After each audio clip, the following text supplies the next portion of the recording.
नमस्कार दोस्तों, मैं ध्रुव कुमार मिश्रा आपका स्वागत करता हूं एम मेकर के यूट्यूब चैनल में। तो दोस्तों, इस वीडियो में आपसे डिस्कस करेंगे चैप्टर नंबर 10 क्लास 10 के लाइट चैप्टर।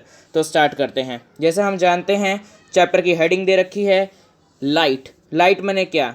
लाइट मने होता है, लाइट को अगर डिफाइन करें तो लाइट कैसे डिफाइन होगी? लाइट डिफाइन होगी, light is a form of electromagnetic radiation. क्या मैंने बोला? Light is a form of electromagnetic radiation. इतने पर ही जाके खत्म नहीं होती है। Light is a form of electromagnetic radiation with the wavelength which can be detected by the human आई। क्या मैंने बोला? विथ द वेवलेंथ, वेवलेंथ के साथ, with the wavelength, with the wavelength which can be, जो कि डिटेक्ट की जाए, which can be detected by human I. Human किसकी आई से? ह्यूमन आई। वैसे ये सब पे लागू होता है, हर एनिमल पर। तो और जैसे चैप्टर की हेडिंग दे रखी है लाइट। अब रिफ्लेक्शन क्या होता है? रिफ्लेक्शन बता देते हैं। रिफ्लेक्शन होता है बाउंसिंग बैक। क्या? Bouncing back of light. जैसे कि क्या मैंने कहा, ये हमारा एक सरफेस है, यहाँ एक रे गई और वो यहाँ से बाउंस बैक खा गई, यानी रिफ्लेक्ट हो गई। ये हमारी गई इंसिडेंट रे, और वो यहाँ से बाउंस बैक खा के रिफ्लेक्ट हो गई। तो ये कौन सी, जो आने वाली रे होती है वो इंसिडेंट रे होती है, और जो जाने वाली रे होती है वो रिफ्लेक्टेड रे होती है। अंडरस्टैंड? तो चैप्टर को पढ़ते हैं।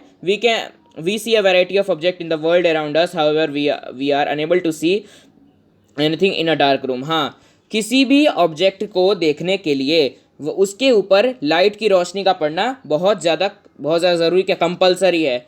एग्जाम्पल इसको मैं करता हूँ। यहाँ कोई ऑब्जेक्ट रखा है, ठीक है, इस पे लाइट की रेज पड़ती हैं। यहाँ कोई एनिमल या ह्यूमन बीइंग है, वो तीनों लाइट की रेज उसके आई में जाती हैं। वो ह्यूमन बीइंग उसे देखता है और वो ऑब्जेक्ट उसको उसी की स्टेज में दिखता है। ये उसे कैसे दिखता है? ये उसको लाइट की वजह से दिखता है। लाइट उस ऑब्जेक्ट पे पड़ी, ऑब्जेक्ट से रिफ्लेक्ट होकर उसके आई में आई, उसके आई में रेटिना पर गई, रेटिना ने स्क्रीन ऑप्टिक नर्व्स के जरिए बनाई, ब्रेन ने उसको जनरेट किया, जनरेट की वजह से उस ऑब्जेक्ट की विजिबिलिटी उसके सामने आई। इतना प्रोसेस आधे सेकंड से भी कम के इंटरवल में होता है। तो ये होता है। तो इसमें दो चीज़ें का वो होता है। एक तो लाइट का, इसमें हमें दिखाने के लिए, किसी भी ऑब्जेक्ट को विजिबल बनाने के लिए, दो चीज़ कंपलसरी होती है। कौन सी? पहला तो लाइट, और दूसरा रिफ्लेक्शन, और एंड रिफ्लेक्शन। ये दो चीज़ें बहुत ज़रूरी होती हैं किसी भी ऑब्जेक्ट को विजिबल बनाने के लिए। तो ठीक है, इतना हम समझ गए। लाइट क्या है, रिफ्लेक्शन क्या है, इनके यूजेस क्या हैं। आगे और मोड टूने में देख लेते हैं। इफ एन ओपेक ऑब्जेक्ट, हाँ देखो ये बहुत ज़रूरी चीज़ है। देखो, तीन टाइप के ऑब्जेक्ट होते हैं। एक होता है ट्रांसपेरेंट, जिससे सब कुछ आर पार दिख जाए। एक होता है ट्रांसलूसेंट, जैसे पानी। एक होता है ओपैक, जिसमें से कुछ ना दिखे। ट्रांसपेरेंट मने क्या? ट्रांसपेरेंट मने वो ऑब्जेक्ट जिसमें से हम सब कुछ क्लियरली आर पार देख सकते हैं। ट्रांसलूसेंट बने क्या? ट्रांसल्यूसेंट बने क्या? ट्रांसलूसेंट बने वो ऑब्जेक्ट जिनमें हम धुंधला धुंधला आर पार देख सकते हैं। और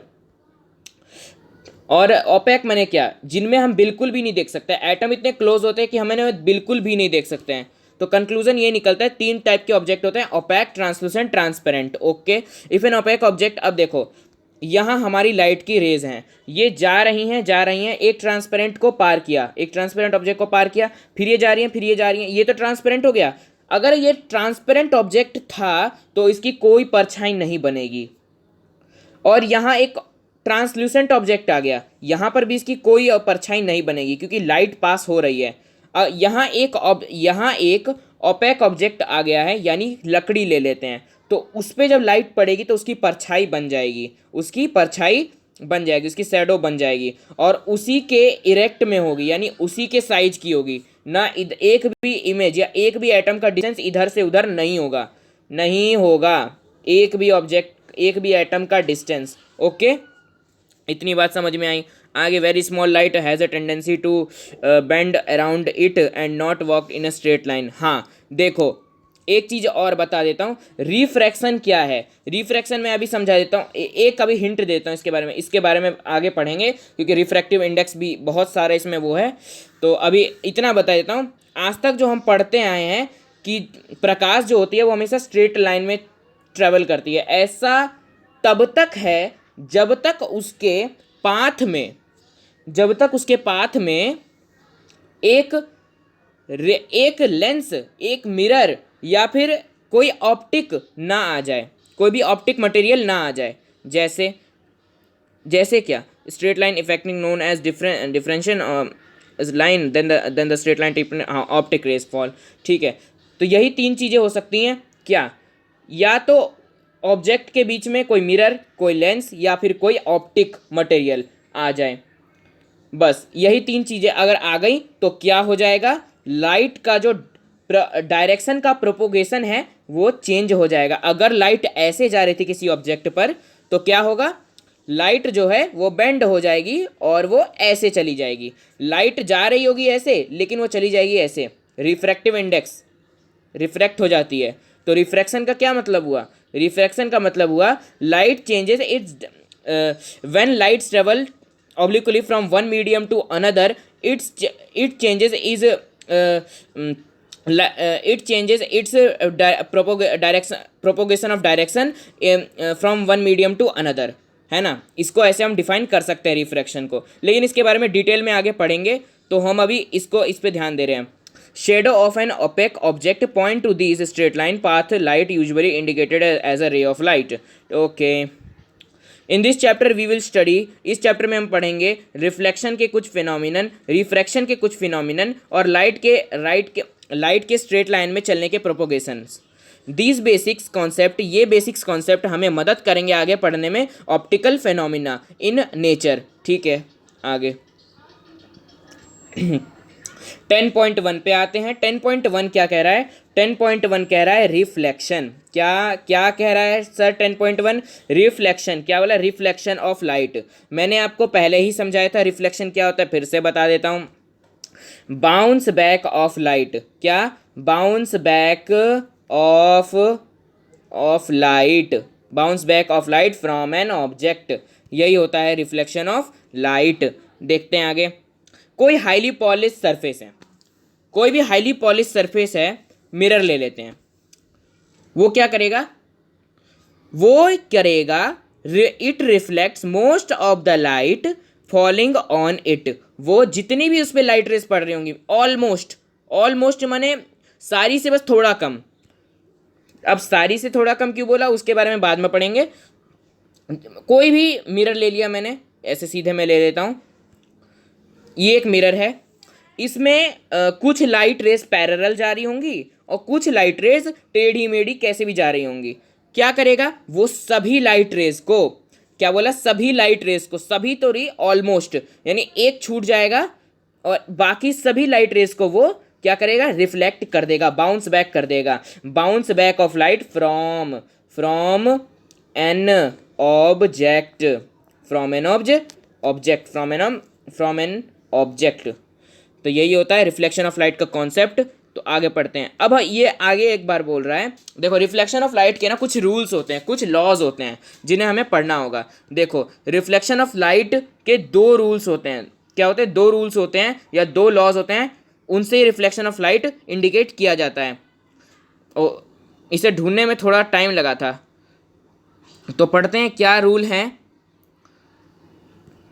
पहला लॉ ये कह रहा है the angle of incidence is equal to angle of reflection, और दूसरा रूल ये कह रहा है the incident ray the normal to the mirror at the point of incidence and the reflected ray all line the same plane. दोनों line का मतलब एक पल में समझाएंगे, बिना पेन उठाए सॉल्व करेंगे। तो क्या बोल रहा है, देखो ये हमने बनाया एक, क्या हमने बनाया, एक सरफेस, एक सरफेस बनाया, सरफेस पर एक रे आई, एक रे आई तो क्या होगा, बाउंस बैक होगा, निश्चित रूप से होगा।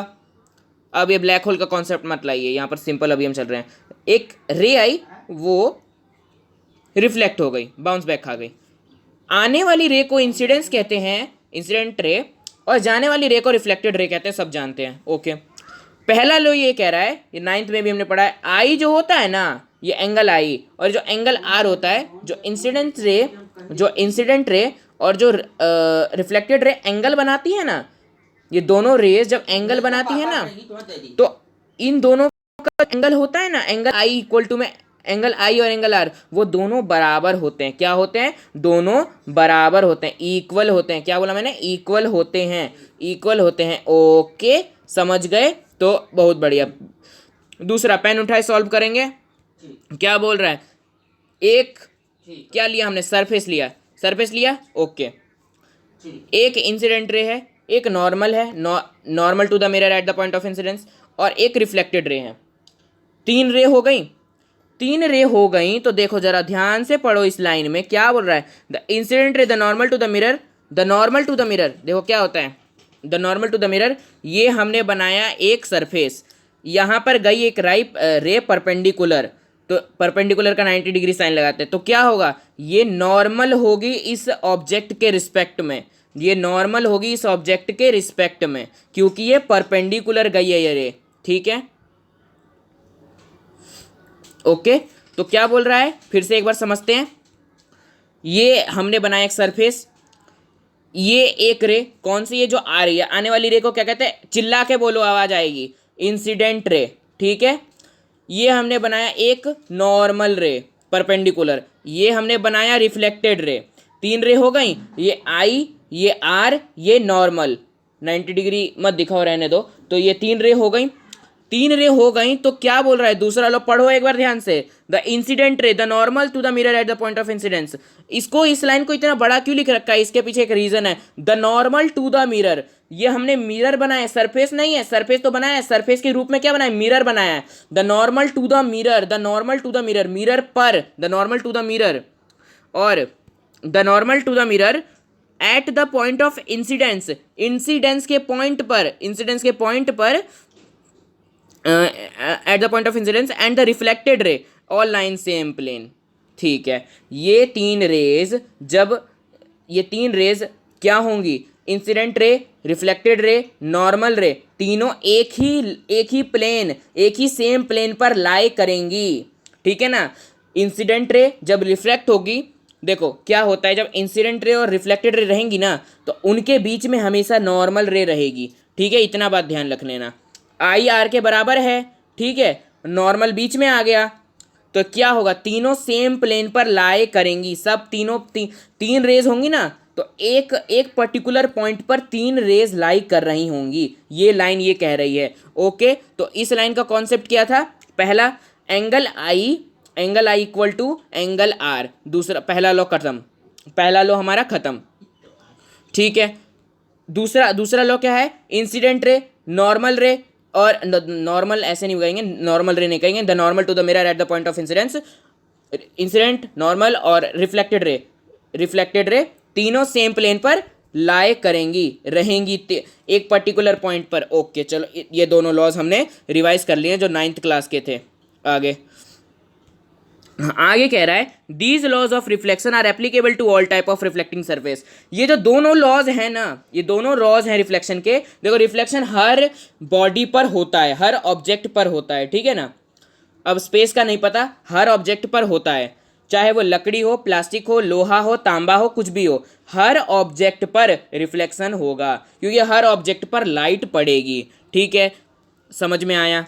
आगे, these laws of reflection are applicable to, ठीक है, including a spherical surface. Spherical surface क्या होता है अभी बताता हूँ। You are familiar with the formation of image, हाँ, you are familiar with the formation of image by plane mirror. Plane mirror क्या होता है बताओ, जल्दी चिल्लाकर बोलो। प्लेन मिरर क्या होता है? वो मिरर जो प्लेन हो, जिसका रिफ्लेक्टिंग सरफेस एरिया प्लेन हो, पूरा 90 डिग्री बना हो, एकदम सीध में हो, वो होता है प्लेन मिरर। और लाइन ये कह रही है, क्या कह रही है लाइन ये कह रही है कि तुम जानते हो कि प्लेन मिरर कैसा इमेज फॉर्म करता है, कैसा इमेज उत्पन्न करता है, बनाता है, कैसा इमेज बनाता है, वर्चुअल और इरेक्ट बनाता है। 8th 9th दोनों में बताया गया है।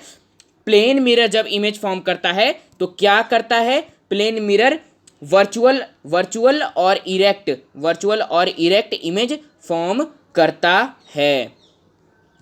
ओके, ये लाइन समझ में आई भैया। आगे, you are familiar with the formation of plane mirror, what are the properties of image. हाँ, इमेज की प्रॉपर्टीज कैसी हैं ये भी हमें पढ़ना है। Image form by plane mirror is always virtual and direct. Okay, the size of the image, अब साइज कैसा बनाता है, the size of the image is equal to that of object. Okay, जो इमेज का साइज होगा, क्या बोला मैंने, इमेज का जो साइज होगा, ये हमने बनाया एक ऑब्जेक्ट ए बी, एक ऑब्जेक्ट है, ये हमारा ए डैश और बी डैश होगा। इसका क्या मतलब हुआ, इसका मतलब ये हुआ जितना ऑब्जेक्ट का साइज था, ये 5 सेंटीमीटर होगा तो ये भी 5 सेंटीमीटर होगा। प्लेन मिरर ध्यान रखना हमेशा वर्चुअल और इरेक्ट माने ठीक उसके जैसा, वर्चुअल मैंने नकलियत में। ठीक है, बहुत बढ़िया, समझ में आया, एकदम चिल्ला के बोलना है। The image formed is so, हाँ देखो, एक प्रॉपर्टी और है, the image formed is as far behind the mirror. क्या बोला इसने, the image formed is as far behind the mirror as the object is in front of it. Okay, image formed is as far behind, ठीक है ना, ये हमारा plane mirror है, ये ऑब्जेक्ट है, चाहे कितना भी दूर हो, अपने बिहाइंड में ना उसका इमेज उस ऑब्जेक्ट का इमेज फॉर्म करेगा। ठीक है, the image formed is as far behind as the object is in front of it. Object चाहे ऑब्जेक्ट फ्रंट पर हो या बैक साइड, हमेशा बीच में इधर और इधर इसका इमेज फॉर्म होगा। The image formed is as far behind the mirror. आगे, further the image is laterally inverted. Okay, अब तुम अगर देखोगे अपना हाथ, अगर तुम सीधा शब्दों में समझाता हूँ तो क्या बोल रहा है, ये हमने एक प्लेन मिरर बनाया, प्लेन मिरर बनाया। तुम अगर अपना लेफ्ट हैंड उठाओगे तो इस प्लेन मिरर पर तुम्हारा राइट हैंड उठेगा। क्या उठेगा, राइट हैंड उठेगा। तुम अपना राइट हैंड उठाओगे तो प्लेन मिरर पर लेफ्ट हैंड उठेगा। लेटरली इन्वर्टेड इसी चीज को कहते हैं, लेटरल इन्वर्जन, और इसको एम्बुलेंस पर भी रखा जाता है, इसी कॉन्सेप्ट को, कि पिछले वाली गाड़ी को उसके रियर व्यू मिरर में दिख जाए कि भाई एम्बुलेंस आ रही है और साइड हो जाए। इसलिए एम्बुलेंस का जो वर्ड होता है उसे अपोजिटली राइट किया जाता है। इतना भी समझ में आया। आगे, the curve surface of a shining spoon could be considered as curve mirror. Spoon एक अलग ही चीज है। देखो, जो हमारा चम्मच होता है ना, वो दो टाइप के मिरर फॉर्म कर सकता है।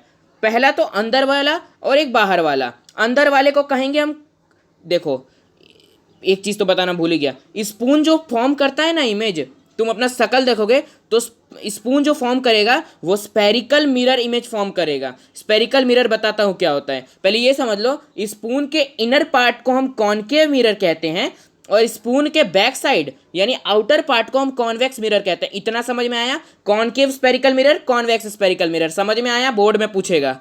आगे, अब स्पेरिकल मिरर होता क्या है सर, ये भी बता दो। होता है, बताता हूँ। स्पेरिकल मिरर में बताता हूँ। स्पेरिकल मिरर, ठीक है। देखो, those mirror whose reflecting surface may be curve inward और outward। ओके, समझाता हूँ। वो मिरर जिनका रिफ्लेक्टिंग सरफेस एरिया अंदर हो, वो मिरर जिनका रिफ्लेक्टिंग सरफेस एरिया अंदर हो या तो फिर बाहर की तरफ मुड़ा हुआ हो। समझ में आया? एक और बार, वो मिरर जिनका रिफ्लेक्टिंग सरफेस अंदर हो या तो सिर्फ बाहर हो। दो टाइप के स्पेरिकल मिरर समझ गए। आगे, दो टाइप के स्पेरिकल मिरर होते हैं, पूछ लेगा how many types of spherical mirror are there. तो यहाँ होते हैं हमारे 2 टाइप्स। क्या बोला मैंने? 2 types of spherical mirror exist in this world. और पहला है हमारा कॉनकेव और दूसरा है हमारा कॉन्वेक्स। अब बताओ, अब पूछोगे सर ये कॉनकेव और कॉन्वेक्स क्या होता है? कॉनकेव मिरर वो जिसका रिफ्लेक्टिंग सरफेस एरिया इनवर्ड हो, that is face toward the centre. देखो लिखा हुआ है spherical mirror whose reflecting surface is curved inward, है ना। Spherical mirror whose reflecting surface is curved inward that is face toward the centre of sphere is called a concave mirror. ये tick मार लो, ठीक है।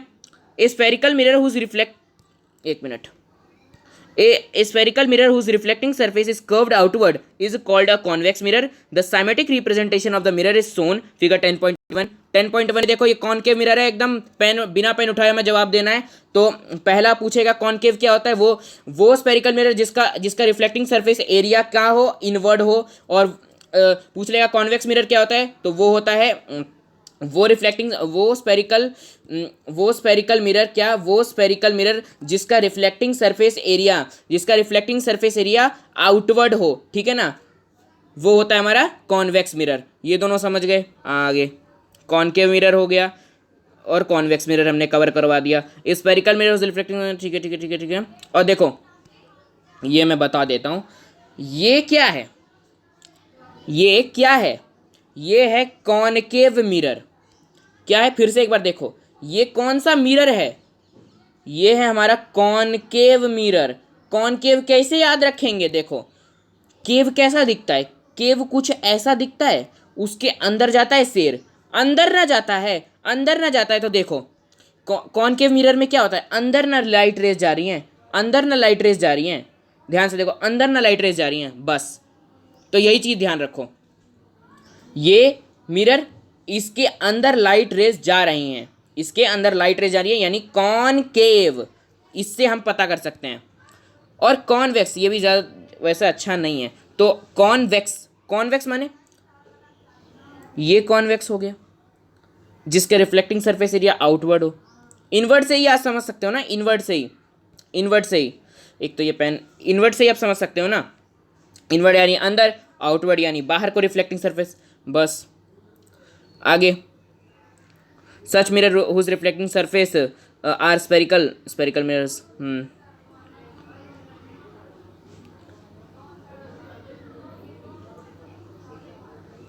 स्पेरिकल मिरर्स हो गया। आगे या ऐसे भी समझ सकते हो कि स्पेरिकल मिरर्स वो मिरर्स होते हैं जिनका रिफ्लेक्टिंग सरफेस एरिया स्पेरिकल हो। आगे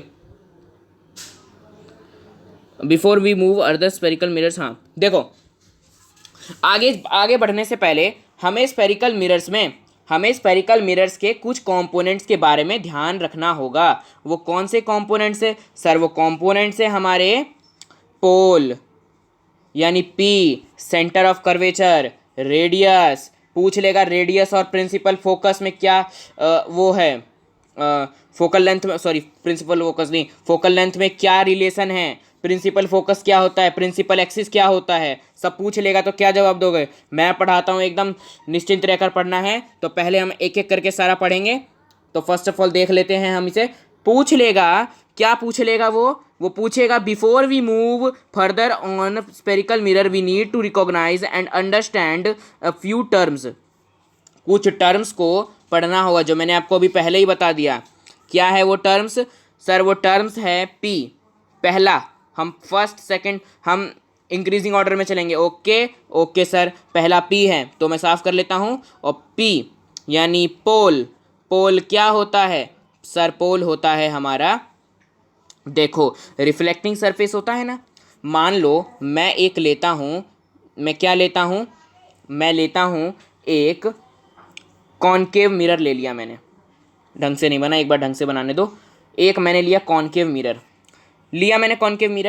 एक स्ट्रेट लाइन खींच दी मैंने, और मान लो कि ये इसके रिफ्लेक्टिंग, देखो ये इसका पीछे वाला जो होता है ना मिरर का, वो पॉलिश सरफेस होता है, और आगे वाला जो होता है ना वो रिफ्लेक्टिंग सरफेस होता है। ओके, अब मान लो इसके रिफ्लेक्टिंग, देखो ये होता है आगे वाला जो हिस्सा होता है ना वो रिफ्लेक्टिंग सरफेस होता है। तो आगे वाला जो हिस्सा है उसका बीच का जो पॉइंट होगा ना, इसको कैसे लिखेंगे, the centre of reflecting surface area of spherical mirror are called its pole, ऐसे लिख देंगे। ग्रामेटिकल मिस्टेक के लिए माफ़ी चाहता हूँ। तो ये जो सेंटर होगा ना इसके रिफ्लेक्टिंग सरफेस एरिया का, वो होता है पोल। इसको यूजुअली रिप्रेजेंट किया जाता है पी से, और ये कहाँ लाई करता है? It lies on the surface of the mirror, it lies on the surface of the mirror. बात तो कॉमन सेंस वाली है। पी किस पे लाई करेगा? सरफेस पर ही लाई करेगा मिरर के। हो गया।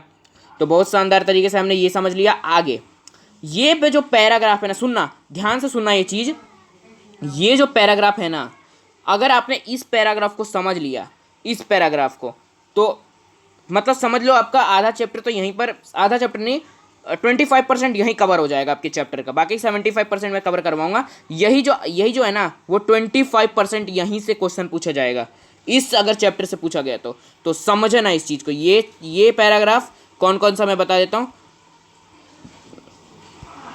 एक तो नहीं समझना, एक तो हमारा ये वाला पैराग्राफ, एक ये वाला पैराग्राफ, और एक हाँ इसमें से एक ये paragraph, focus of concave mirror, ये इतना ज़रूरी नहीं है। ये पैराग्राफ और ये पैराग्राफ, और मैं बताता हूँ, और भी है, और ये पैराग्राफ, हाँ ये दोनों, ये 4 पैराग्राफ 25% आपका इस चैप्टर का कवर करवा देंगे। ठीक है, तो मैं भी अभी इन दोनों इन सबको पढ़ा देता हूँ। द रिफ्लेक्टिंग सरफेस, अब देखना इस पैराग्राफ को ध्यान से समझिएगा, एकदम मस्त, एकदम शानदार तरीके से। The reflecting surface of spherical mirrors forms a part of sphere. देखो पहले ही समझा देता हूँ। ये हमने एक मिरर बनाया कॉनकेव। मैं कॉनकेव इसीलिए ले रहा हूँ क्योंकि ज़्यादातर टीचर इसी को प्रेफर करते हैं, रेफर करते हैं, प्रेफर करते हैं, जो भी कहेंगे। तो ये हो गया हमारा एक कॉनकेव मिरर, हो गया कॉनकेव मिरर। ये देखो मिरर जो होगा वो पहले किसी एक गोल आकृति से काटा गया होगा। लो भैया काट दिया हमने, इसी का हिस्सा है ना, ये इसी का हिस्सा है। तो क्या बोला मैंने, इस स्फीयर का जो होगा ना, इस स्फीयर का जो सेंटर पॉइंट होगा ना, उस सेंटर पॉइंट को इस मिरर का सेंटर ऑफ कर्वेचर कहते हैं। समझ में आया नहीं आया? फिर समझाता हूं। The reflecting surface of a spherical mirror, क्या बोला, शानदार तरीके से समझना है। The reflecting surface of a spherical mirror forms a part of sphere. This sphere has a centre, this point is called the centre of curvature of this spherical mirror. Okay, क्या बोला, फिर से समझो। Reflecting surface of a spherical mirror, reflecting surface of spherical mirror बना दिया।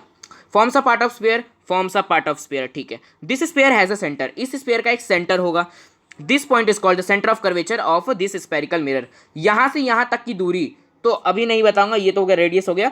ये जो centre होगा ना, जो मैंने सेंटर यहां टिक मारा है, फिर से समझना, ये जो होगा, ये हमने बनाया, स्फीयर बनाया, ये जो सेंटर है इसका ना, मान लीजिए सेंटर है, तो ये जो इस स्पेरिकल मिरर है ना, ये स्पेरिकल मिरर, ये जो स्पेरिकल मैंने कॉनकेव मिरर बनाया है, इसका क्या होगा, इसका सेंटर ऑफ कर्वेचर होगा, सेंटर ऑफ कर्वेचर। ठीक है ना। इसको कैसे डिनोट किया जाता है, इसको कैसे डिनोट किया जाता है, इसको सर सी से डिनोट किया जाता है। ओके, पहला चीज क्लियर, क्लियर, आवाज नहीं आ रही है, क्लियर ना? हाँ, प्लीज नोट डैट, एक नोट करने वाली बात आई है, please note that centre of curvature is not a part of mirror. हाँ देखना, ये तो तुमने वर्चुअली बनाया है सी, तुमने वर्चुअली सी क्रिएट करा है।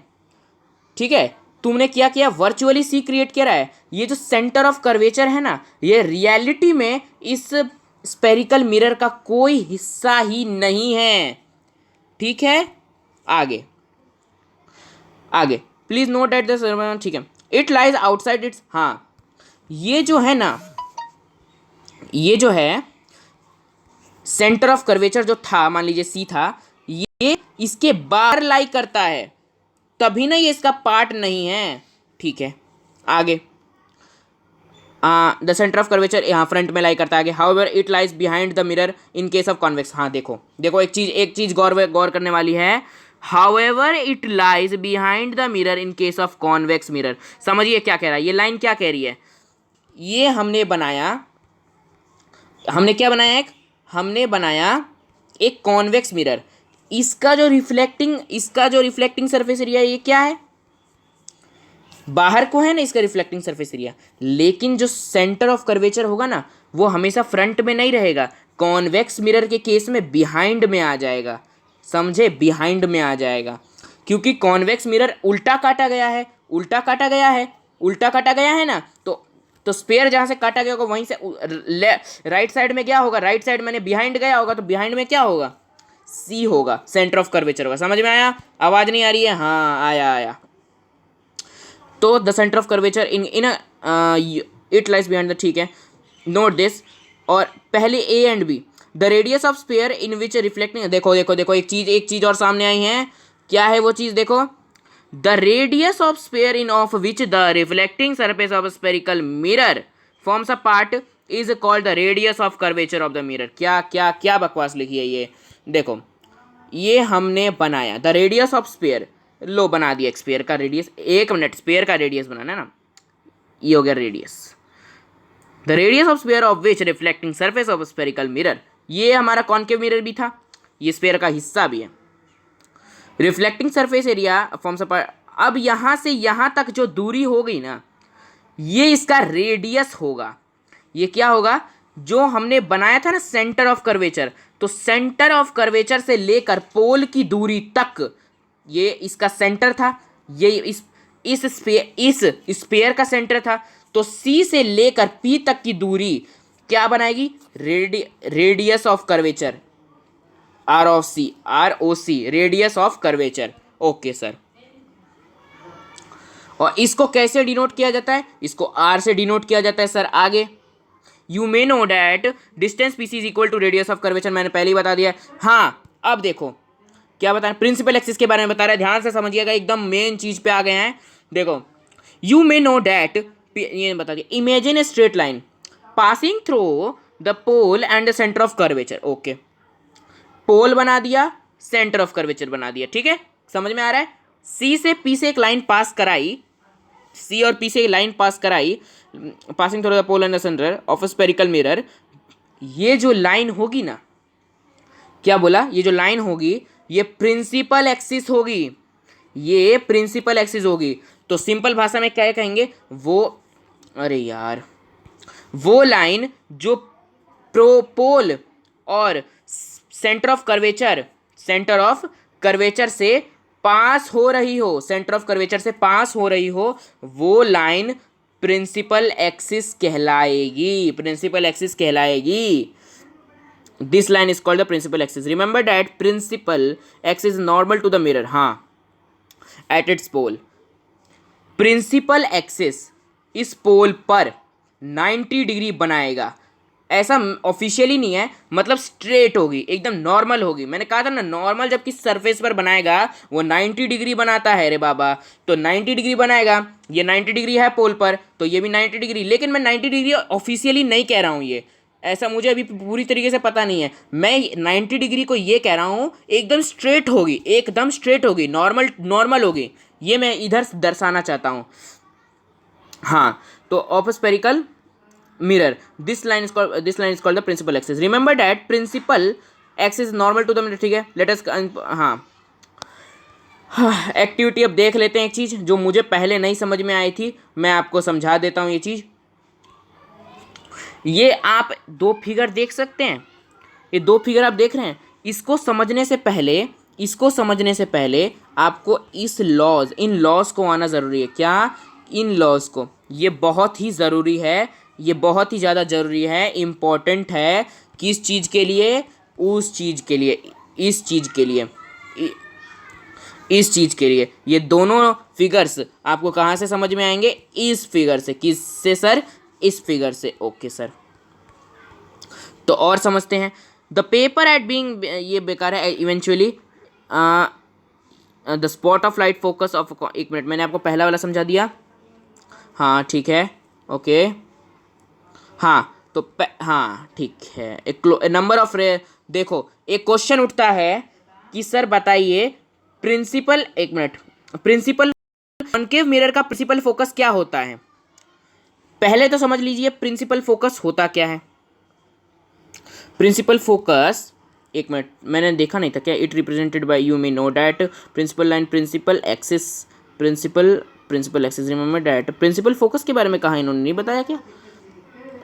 The light from the sun is converged at the sum of sheet paper. This point is concave mirror.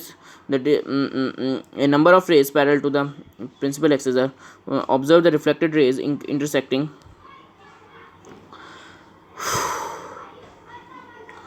चलिए मैं आपको ऐसे बता देता हूँ, अभी मिल नहीं रहा है इसमें। डिस्टेंस पी, पी ये हमने बनाया एक पोल, ये पोल हमने बनाया, ये हमने सेंटर ऑफ कर्वेचर बनाया, ठीक है ना। प्रिंसिपल फोकस, प्रिंसिपल फोकस ध्यान रखिए, प्रिंसिपल फोकस इन दोनों के बीच में लाई करेगा। समझ में आया? ये तो पूरा आर हो गया, इन दोनों के बीच में लाई करेगा। लिखा तो होगा यहाँ पर, लिखा होगा, लिखा तो होना चाहिए। पी हो गया प्रिंसिपल फोकस, प्रिंसिपल एक्सिस का फॉर्म वो नहीं दे रखा है, प्रिंसिपल फोकस एफ से डिनोट करते हैं उसे भी, principal focus. Paper eventually it may catch fire. चलिए छोड़िए, प्रिंसिपल फोकस मैंने आपको बता दिया है। ये पोल और पोल से सेंटर ऑफ कर्वेचर बीच का डिस्टेंस जो होता है वो प्रिंसिपल फोकस होता है, ठीक है। आगे अब पूछ सकता है प्रिंसिपल फोकस कॉनकेव मिरर का कहाँ होगा, तो कॉनकेव मिरर का होगा भैया हमारा, a number of rays parallel to the principal axis are falling on concave mirror. Observe the reflected rays, they are all meeting intersecting at a principal focus of the concave mirror. बस समझ में आया? नहीं आया होगा।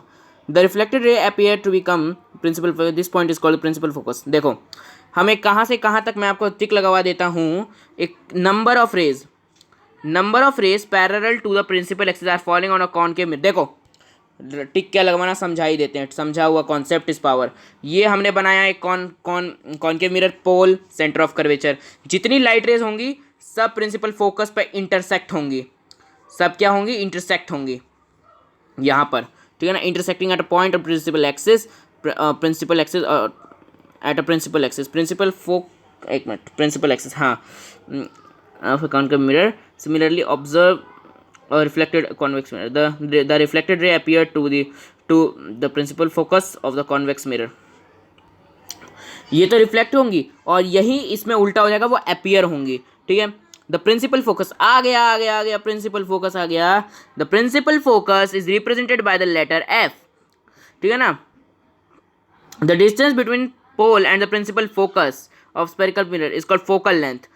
Principal focus यानी ये हमने बनाया प्रिंसिपल फोकस, अगर इधर है प्रिंसिपल फोकस और क्या बोला है पोल, इन दोनों के भी बीच की दूरी, पहले आर से सी से पी की दूरी प्रिंसिपल फोकस, और ये पूरा रेडियस ऑफ कर्वेचर, ठीक है ना। और पी से प्रिंसिपल फोकस की दूरी फोकल लेंथ, ये पूछ लेगा, ये बहुत ज़रूरी है। फोकल लेंथ क्या होता है सर? फोकल लेंथ होता है the distance between pole and the principal The distance between the pole and the principal focus of the spherical mirror is called the focal length.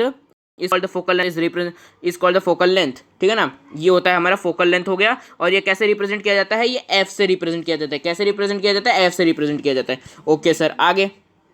The reflecting surface of spherical mirror is made by large, हाँ, एक circular outline से एक spherical mirror का निर्माण होता है और इनका एक डायमीटर भी होगा। उन रिफ्लेक्टिंग सरफेस एरिया का इसका एक डायमीटर है ना भाई। अगर यहाँ एक कॉनकेव मिरर है तो इसका एक डायमीटर होगा। डायमीटर क्या होता है? एम और एन, है ना। डायमीटर क्या होता है? इसको, अरे सॉरी, इसको तो मैं अपर्चर ही अभी क्यों जा रहा हूँ। डायमीटर क्या होता है? दो रेडियस या ऐसी लाइन जो एक सिरे और दूसरे सिरे को जोड़ रही हो, एक सर्कल के किसी दो जस्ट अपोजिट पॉइंट्स को जोड़ रही हो, वो लाइन क्या होती है? डायामीटर होती है, या लॉन्गेस्ट कॉर्ड डायामीटर होती है, ठीक है ना। तो ये हो गया। आगे, the reflecting surface of spherical mirror is made by large outline diameter reflecting M N is, ठीक है।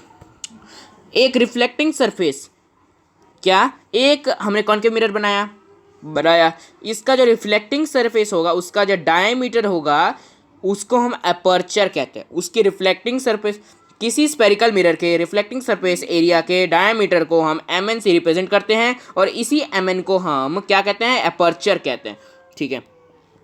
एक मोस्ट इंपॉर्टेंट टॉपिक आ चुका है सर। वो क्या है सर? वो ये है कि R बराबर 2F। क्या सर? क्या R बराबर 2F? क्या मतलब हुआ? R जो होगा वो फोकल लेंथ का दुगना होगा। क्या होगा? जो रेडियस ऑफ कर्वेचर होगा वो फोकल लेंथ का दुगना होगा। कैसे होगा जरा मैं आपको फिगर से समझाता हूँ। सिंपल एक कॉनकेव मिरर बनाया, पी बनाया, पोल बनाया, सी बनाया, यहाँ से यहाँ तक कितना होता है, आर होता है, पहले ही बता रखा है। आर जो होगा वो 2f होगा, ये हमें लॉ के हिसाब से बताया, फॉर्मूला है। तो आर तो सच में दुगना होगा, आर तो सच में दुगना होगा प्रिंसिपल फोकस का। भाई अगर प्रिंसिपल फोकस क्या होता है, सॉरी फोकल लेंथ क्या होता है, यहाँ इन दोनों के बीच का, प्रिंसिपल फोकस और पोल के बीच की दूरी फोकल लेंथ होगी, है ना। यानी ये तो दुगना हुआ ना भाई, ये इन दो ये और ये यहाँ से यहाँ तक और यहाँ से यहाँ तक पूरा, ये तो 2 टाइम्स हो गया ना। इसीलिए मैं तो फिगर से समझाया, उसको डिराइव मुझे अभी करना नहीं आता है, मैं तो खुद ही सीख रहा हूँ डेरिवेशन। तो इसीलिए क्या हुआ, r बराबर 2f, ठीक है ना। अब कोई पूछ ले कि क्या कौन सा दुगना होता है, तो फोकल लेंथ हमेशा ट्वाइस होता है किसके कंपैरिजन में, रेडियस ऑफ कर्वेचर है। यानी हम कह सकते हैं कि रेडियस आर जो होता है ना, आर जो होता है वो दुगना होता है प्रिंसिपल फोकस का। इसको कैसे दिखेंगे, आर बराबर हो जाएगा 2 इंटू एफ, यानी एफ का फॉर्मूला क्या हो गया, r/2। आर का आधा करेंगे तो एफ के बराबर निकलेगा, यानी आर ही इसमें, और आर को r/2 क्यों। एक बात बताओ, एक चीज़ सब बच्चे फंस जाते हैं उस चीज़ में, r/r इक्वल टू 2f क्यों लिखा। भाई अगर r दुगना है तो r पे 2 लिखो ना, है ना भाई, r पे 2 लिखो। ऐसा नहीं होता, ऐसा बिल्कुल नहीं होता है। हमें इक्वेशन लिखनी होती है। इक्वेशन माने क्या, इक्वेशन माने क्या, हाँ इक्वेशन क्या होता है, statement of equality, statement of equality, जहाँ पर बराबरी दर्शाई गई हो, जहाँ पर बराबरी दर्शाई गई हो, जहाँ पर बराबरी दर्शाई गई हो, ठीक है ना। अगर हम 2r लिख देते और f लिख देते तब तो भाई r ही दुगना हो जाता, तब तो ये इसे 4 टाइम्स लिखना पड़ता, है ना। ऐसा नहीं होता है, इसीलिए हमने r/2f लिखा, तब ना बैलेंस हुआ ये। तब यहाँ पर हम इक्वल का साइन लगा रहे। इक्वल का मतलब क्या होता है भाई, r और 2f दोनों बराबर है ना भाई, यही होता है। तो इस वीडियो में बस इतना ही। तो आशा करता हूँ आपको ये पूरा टॉपिक समझ में आया होगा। इसकी जल्दी और वीडियोस आ जाएंगी। और एक बात कहना चाहता हूँ, अगर आपको मेरे वीडियोस अच्छे लगते हैं तो लाइक करिए, सब्सक्राइब करिए, कमेंट करिए। तो बाय।